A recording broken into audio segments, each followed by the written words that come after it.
Hey, what's up everybody? Are you tired of this happening to you? Well, this video serves to give you essential tips to improve offensively and defensively. So let's get to it. Enemies hit really hard in this game. It is not absurd to think that Nintendo hired Miyazaki to balance the enemies, but there is a hidden mechanic that prevents you from getting one-shotted. All you have to do is to be at full health, and no matter how hard you get hit, you will always be left with a quarter of a heart. This mechanic is spammable, so just gobble up some meat and some apples to fill your health, and you will be able to trigger this again. It is worth noting that it's easier to get back to maximum health when you have lesser hearts to fill up, hence why I recommend using your spirit orbs to prioritize stamina over health. I'd say that you need to have at least 10 or more hearts to be able to consistently tank heavy attacks, and that will take a while to achieve. Ultimately, this is a very useful mechanic to reduce your frustration from getting one-shotted.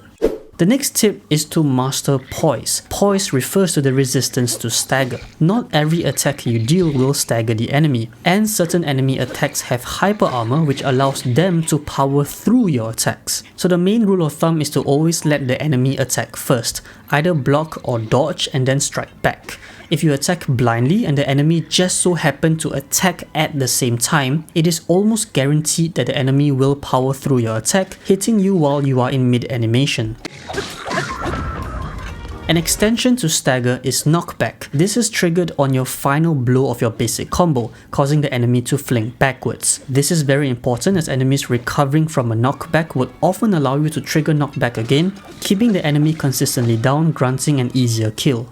If shield-wielding enemies are bothering you, use a two-handed weapon to whip their shield away. In terms of weapon types, there are three main ones: one-handed, two-handed, and spears. Without using fuse, the best weapon type to me is spears. It has the best range, has a very fast attack speed, and fast animations allowing you to dodge quickly. The only downside is not being able to block, but the range makes up for it. Synergies are very important in this game, especially with the fuse ability and the different elemental types. The main one I always use is the ice/water electric combo. Deal water or ice damage to a single target, then deal shock damage to inflict a huge shock explosion that deals AoE damage. This is much more superior than just solely shooting shock arrows.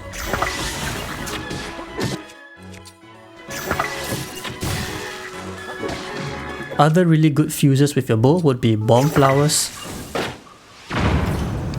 elemental fruits or jelly, or eyeballs that give you the homing feature.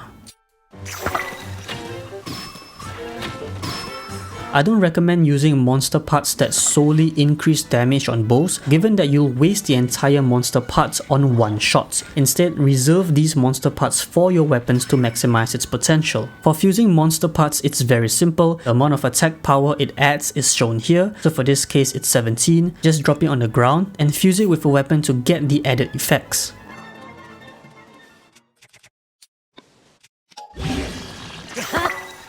Another synergy that is very useful is fusing a shield to a two-handed weapon. When holding a two-handed weapon, you lose the ability to block, but fuse a shield on it and now you no longer have to sheath your weapon to block, drastically improving the defensive aspect of two-handed weapons. Fusing spears to any weapon is also very useful given the added range combined with the fast attack. Zonai fuses can be useful, but using it will dwindle the durability of your weapon. Putting a flame emitter on a shield and then using it as a flamethrower is probably my favorite and can be pretty useful for AoE damage, but it does reduce the durability of your shield to quite a big extent.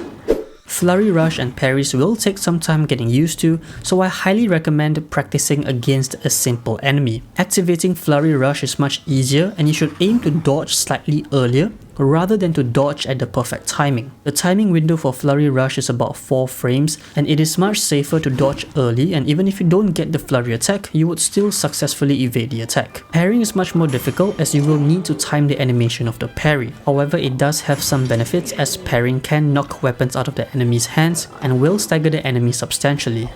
A defensive playstyle would revolve around creating distance and getting as many flurry rushes as possible, while an offensive playstyle is about getting as many knockdowns as possible to keep the enemy on the ground. Personally, I recommend the defensive playstyle during the early game, since most of the enemies will deal huge damage to you. This playstyle is safe and it allows you to deal high damage without being vulnerable to hyper armor attacks. Another super useful trick is the slow down feature. Aiming your bow when mid-air consumes your stamina but slows down time, giving you ample opportunity to aim at critical spots and deal high damage to multiple enemies. Many of the bosses you encounter revolve around hitting weak spots, and some of them will be moving unpredictably, so spamming this move will be very helpful in nailing those shots.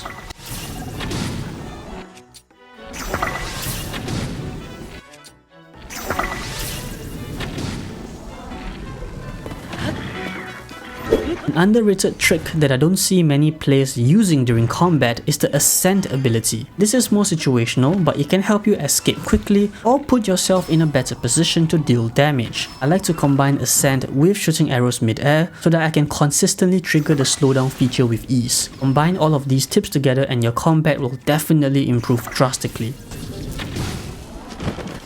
And that is all for now in terms of the essential tips. Definitely like and subscribe if this video has helped you, and do comment down below on your own unique tips that I may have missed out in this video. Have a good day in Hyrule, and I'll see y'all next time.